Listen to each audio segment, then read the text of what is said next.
Nabi Isa dakwahnya dakwah tauhid. Dakwahnya tauhid. Waraqah mengikuti itu. Karena ahlul kitab tidak habis. Ahlul kitab yang tetap berada di dalam agama Nabi mereka tidak habis, tidak punah. Saat itu ya. Saat itu. Di antaranya adalah Waraqah. Beberapa penduduk Mekah saat itu ingin mencari kebenaran. Mereka melihat kaum mereka menyembah patung. Dan ini tentu bertentangan dengan fitrah yang ada pada setiap manusia. Bagaimana mungkin kita menyembah makhluk? Bahkan patung yang kita buat dengan tangan-tangan kita.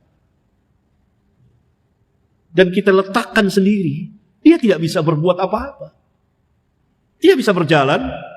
Dia bisa menghindar dari bahaya atau memberikan pada dirinya manfaat, apalagi kepada orang lain.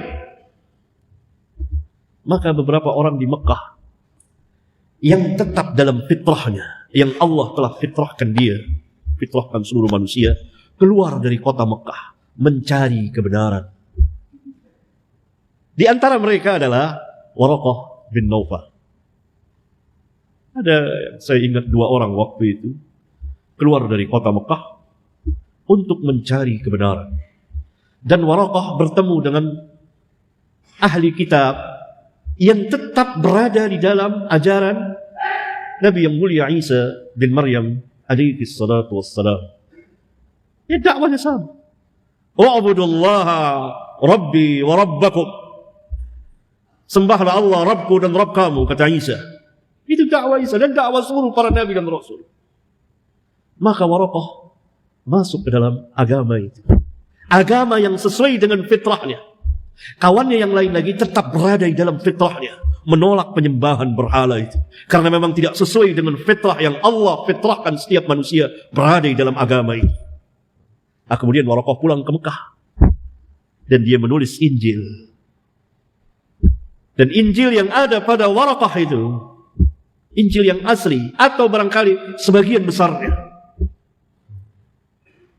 Karena Injil sudah ditabdil, dirubah, ditahrif. Maka Waraqah termasuk sisa-sisa ahli kitab yang ada saat itu. Sampai Nabi SAW diutus. Maka dia mengatakan akan mengikuti Nabi. Alangkah baiknya kalau dia masih muda. Dia akan membela Nabi. Karena dia tahu, ini Nabi. Yang datang kepadamu itu Jibril. Seperti yang Allah utus kepadamu Musa. Ini asli. Orang Nasrani yang mengikuti Isa bin Maryam. Dan kita tahu bahwa agama Nabi yang mulia Isa bin Maryam alaihi salatu wassalam telah dirubah oleh orang yang bernama Paulus menjadi agama penyembah berhala. Dan dijadikanlah Isa bin Maryam, yang beliau adalah seorang nabi dan rasul mulia, sebagai Tuhan, Kristus namanya. Untuk apa? Agar menyenangkan bangsa Romawi. Karena Romawi punya Tuhan-Tuhan, orang-orang Yunani punya Tuhan-Tuhan, Tuhan ini, Tuhan itu, macam-macam Tuhan. Maka dirubahlah Isa. Karena itu agamanya namanya Kristen, Kristus. Jadi sesembahan. Nah, Al-Hawariyun yang ada saat itu menentang dakwah Paulus ini. Menentang dakwah Paulus ini. Karena bertentangan dengan dakwah Nabi mereka. Nah, berfirqah-firqahlah di dalam tubuh Nasara. Kata Nabi SAW sampai 72 firqah. Kata Nabi SAW salah satu firqahnya selamat. Al-firqah an-najiyah. Dan mereka itulah yang tetap berpegang dengan ajaran Isa, seperti Al-Hawariyun dan seterusnya, terjadi kekacauan di dalam agama Nasara. Hingga pada sepertiga, ada abad keempat, sepertiga dari abad keempat, Kaisar Konstantin mengumpulkan seluruh firqah itu. Muktamar besar tahun 300 sekian dikumpulkan. Termasuk yang hanya menyembah Allah dan Isa itu adalah hamba Allah dan Rasulnya juga dikumpulkan.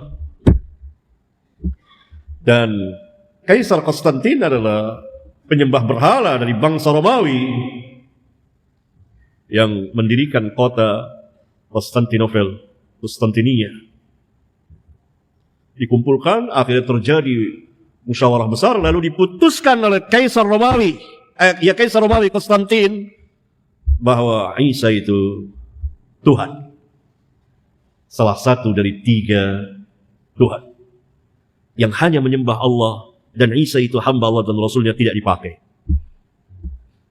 Jadi ini hasil muktamar pertemuan pada abad keempat, sepertiga yang awal. Abad keempat miladiyah, bukan hijriyah ya, miladiyah. Maka resmilah kita. Maka ini tersingkir dan mereka menjadi sisa-sisa peninggalan ajaran Islam, ajaran Nabi, ya ajaran Islam, Nabi yang mulia Isa bin Maryam. Dan ini diberitahukan oleh Nabi sallallahu alaihi wasallam sebelum beliau diutus. Ya, bisa baca hadisnya di kitab saya Rahmatan lil Alamin, yaitu khusus membahas tentang kenabian dan kerasulan Nabi yang mulia Muhammad sallallahu alaihi wasallam. Sebelum Allah Subhanahu wa taala mengutus Rasulullah sallallahu alaihi wasallam, Allah murka pada seluruh penduduk bumi.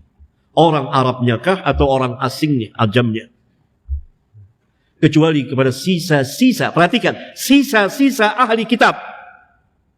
Ini yang berjalan lurus, yang masih mentauhidkan Allah tabaraka wa ta'ala. Maka diutusnya Nabi yang mulia itu adalah nikmat yang sangat besar bagi umat manusia. Kalau bukan dengan sebab Nabi yang mulia, sebagian manusia masih tetap menyembah batu. Bukankah Nabi dalam hadis di Bukhari pernah mengatakan kepada sebagian kaum Ansar, bukankah aku dapati kamu tersesat, dullalan, lalu Allah memberikan hidayah kepadamu dengan sebab aku. Dengan sebab aku. Yang memberikan hidayah Allah, tapi dengan sebab siapa? Dengan sebab aku. Begitu tegas Nabi SAW mengatakan. Ya, begitu.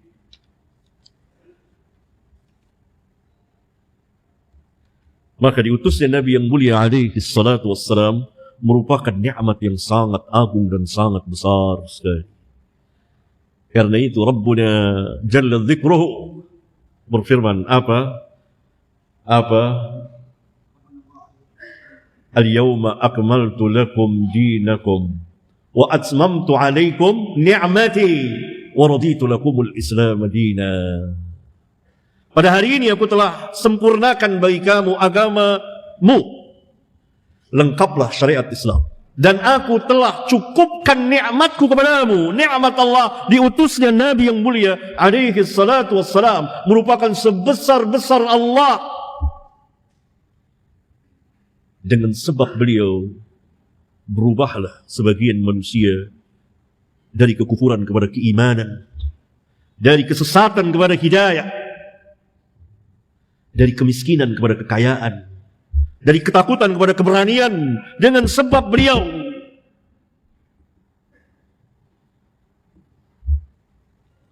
Ya, begitu. Nah, sisa-sisa ahli kitab ini, di antaranya terus sampai Waraqah bin Naufal. Itu sisa-sisa ahli kitab yang tetap berpegang dengan agama mereka, yakni dinul Islam, karena seluruh para nabi dan rasul tidak membawa agama lain kecuali agama Islam. Hadis sahih wa dinuhum wahid. Ya, Ini Allah tidak murka kepada mereka, tapi baqaya, sisa-sisa peninggalan ahlul kitab sedikit. Ada di sini, ada di sana, ada di kejauhan sana. Waraqah ada di Makkah. Sedikit. Itu keadaan manusia sebelum diutusnya Rasulullah SAW. Maka diutusnya Rasulullah SAW merupakan nikmat Allah yang sangat besar. Kita tidak mungkin berada di sini kecuali dengan sebab Nabi yang mulia, dengan sebab Nabi yang mulia alaihi salatu wassalam. Barangkali kita menyembah batu. Bangsa ini dahulu menyembah batu, maka dengan sebab Nabi yang mulia Allah memberikan hidayah sehingga mereka beriman. Barangkali ini ikhwan, panjang pembicaraan kita mengenai hadis ini, dan untuk Sabtu yang akan datang dan Sabtu satu lagi libur, kita masuk insyaallah ta'ala pada tanggal 14 Desember insyaallah ta'ala. 2 kali pertemuan libur. Sampai di sini. Subhanakallahumma wa bihamdika asyhadu an la ilaha illa anta astaghfiruka wa atubu ilaik. Wassalamu alaikum warahmatullahi wabarakatuh.